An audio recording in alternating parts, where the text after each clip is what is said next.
I still remember the exact moment everything shifted.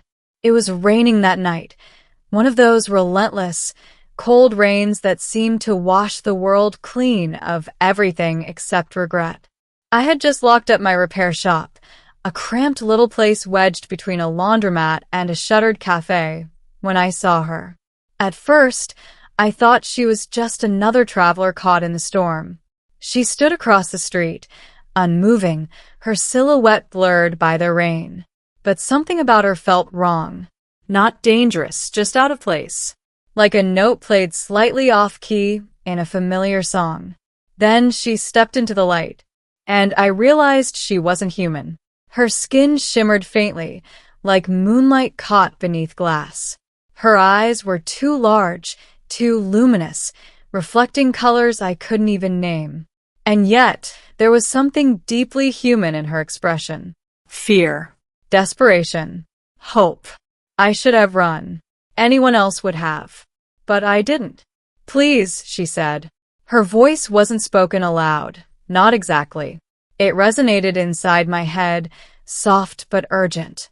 I don't have much time. My heart slammed against my ribs. What are you? She ignored the question and stepped closer. That's when I saw the small figure clutched in her arms. A child. The girl couldn't have been more than 5 years old. At least, that's how she appeared.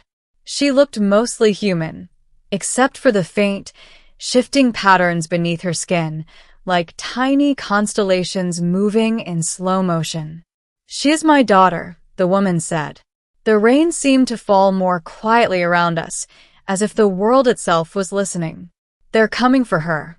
I glanced up and down the street. It was empty. Who? She looked toward the sky.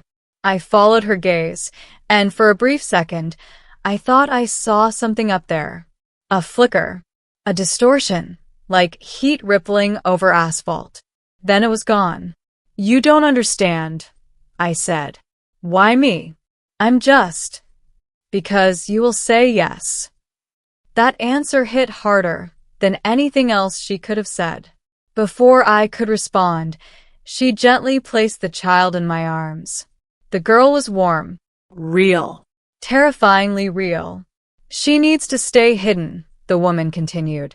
They cannot detect her if she remains close to you. Wait. What do you mean close to me? For how long? The woman hesitated. Until she is ready. I opened my mouth to protest, to demand answers. But the words never came. Because in that moment, the girl looked up at me. Her eyes were unlike anything I'd ever seen. Galaxies. Not just a metaphor, actual galaxies, swirling slowly within her irises. And she smiled. Something inside me shifted. Something permanent. Her name is Lyra, the woman said softly. Then she stepped back. No, wait. I reached out, but my hand passed through empty air. She didn't disappear in a flash of light or a dramatic burst of energy. She simply wasn't there anymore. I stood in the rain for a long time, holding Lyra, trying to convince myself this wasn't real. It didn't work. Eventually, I brought her home. My apartment wasn't exactly child-friendly. Bare walls, scattered tools, the faint smell of oil and metal. But Lyra didn't seem to mind. She walked around quietly, touching things with gentle curiosity. Do you understand me? I asked. She nodded. Can you talk? Another nod. Then why aren't you? She tilted her head, considering the question. Then, in a voice as soft as a whisper, she said, because you're still scared. That shut me up. The first few days were strange. Lyra didn't eat much. When she did, it was small portions, fruit mostly. She slept very little, often sitting by the window at night, watching the sky with an intensity that made me uneasy. But the strangest thing wasn't her behavior. It was the things she could do. At first, it was subtle. A broken clock in my workshop started ticking again after she touched it. A flickering light steadied itself when she glanced at it. Then it escalated. One evening, I cut my hand on a jagged piece of metal. Nothing serious, but it bled. Lyra saw it. She walked over, took my hand, and gently placed her palm over the wound. I felt a warmth spread through my skin, like sunlight. When she pulled away, the cut was gone. No scar, no trace. I stared at her, stunned. What are you? She smiled faintly. Something that needs you. Weeks passed. I stopped asking questions I wasn't ready to have answered. Instead, I focused on keeping her safe. I closed the shop early, avoided crowded places, installed blackout curtains. It felt paranoid, but deep down, I knew the woman had been telling the truth. They were coming, and when they did, I had no idea what I'd do. It happened sooner than I expected. I woke up one night to a low, humming sound. Not from inside the apartment, from outside. The air felt wrong, heavy, pressurized. Lyra was already awake, standing in the middle of the room. "They've found us," she said. My stomach dropped. Who are they? She didn't answer. The lights flickered, then went out completely. Through the window, I saw them. 3 figures descending from the sky, surrounded by faint, glowing fields. They looked humanoid, but taller, more rigid. Their movements were precise, mechanical. "Stay behind me," I said, grabbing the closest thing I had to a weapon, a metal wrench. Lyra stepped forward instead. "No," she said calmly. "You stay behind me." Before I could argue, the front door exploded inward.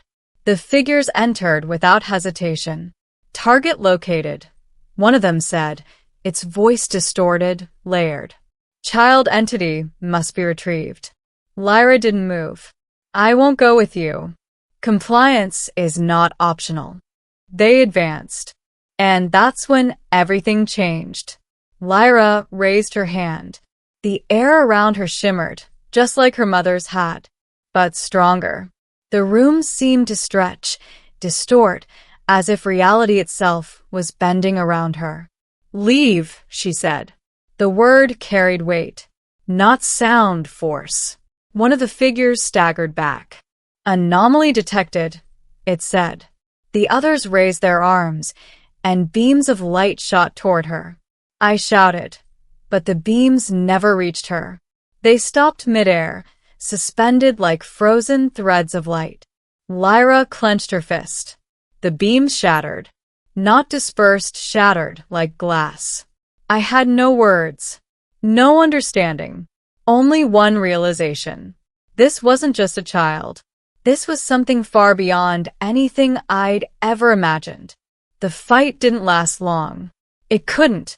The figures tried to adapt, to counter whatever she was doing, but they were too slow, too limited. Lyra wasn't. Within seconds, they were gone.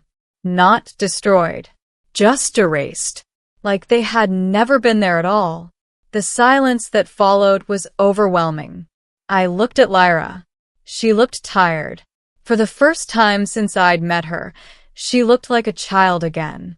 "I didn't want to do that," she said softly. I knelt beside her. "Hey, it's okay." "No," she shook her head. "It's not." "Why?" "Because now they'll send more." We didn't sleep that night, or the next. I knew we couldn't stay, but I had no idea where to go. Lyra seemed to sense that. "There's a place," she said one morning, "where we'll be safe." "Where?" She hesitated. "Not here." The journey took days. We traveled quietly, avoiding attention. Lyra guided us, though she never explained how she knew the way. Eventually, we reached a place that didn't make sense. A stretch of land where the air shimmered faintly, like heat rising from the ground. "This is it," she said. "It looks like nothing." "It won't, once we're inside." She took my hand and stepped forward. The world changed instantly. The barren land transformed into something impossible. Structures made of light and matter intertwined. trees that glowed softly, their branches shifting like living energy. A sky filled with colors that didn't exist anywhere else. It was beautiful and terrifying. "Welcome," Lyra said, "to where I'm from." We weren't alone. Figures moved in the distance, beings like her mother. They watched us, curious but cautious. One of them approached, and I recognized her instantly. Lyra's mother. "You made it," she said. Relief washed over her features. I stepped forward. "You have a lot to explain." She nodded. "I do." What she told me changed everything I thought I knew about reality. Lyra wasn't just her daughter. She was something more. A bridge. A being capable of connecting different layers of existence, different realities. The ones who had come after her? They weren't enemies in the traditional sense. They were regulators. Entities tasked with maintaining balance. And Lyra? She disrupted that balance simply by existing. "They want to control her," I said. "Yes. And you?" "I want her to be free." I looked at Lyra. She stood a short distance away, watching us. "She chose you," her mother said. "That's why I trusted you." "Why me?" "Because you saw her as a child, not a weapon." Days turned into something harder to measure in that place. Time didn't move the same way. I learned more than I ever wanted to know. About the universe. About the fragile threads holding everything together. And about the choice Lyra would eventually have to make. She could stay here, safe, hidden, or she could step into her role and change everything. One evening she came to me. "I have to go," she said. I knew what she meant. "Are you sure?" She nodded. "They won't stop coming. Not just for me, for others like me. If I don't do this, they'll never be free." I swallowed hard. "You're just a kid." She smiled gently. I was. The day she left, the sky itself seemed to hold its breath. Her mother stood beside her. "So did I." "You don't have to do this alone," I said. She looked at me. "I know." Then she did something I didn't expect. She hugged me. Tightly. "Thank you for not being afraid of me." My throat tightened. "Always." And then she stepped forward, into something I couldn't see, but I could feel. A shift. A ripple. Like reality itself was adjusting to her presence. I never saw her again, but sometimes late at night, when the world is quiet, I feel it. A warmth. A calm. Like everything is okay. People ask me sometimes why I closed my shop, why I disappeared for a while. I just tell them I needed a break. They wouldn't understand. How could they? How do you explain that you were entrusted with something so fragile, so powerful, that it changed not just your life, but everything? I still look at the sky, not with fear, but with hope, because somewhere out there, she's still out there, Growing. learning, becoming something more. And maybe one day, she'll come back, not as the child I protected, but as the one who protects us all. And when that day comes, I'll be ready, not as a guardian, not as a protector, but as the one who believed in her, before the universe even knew her name.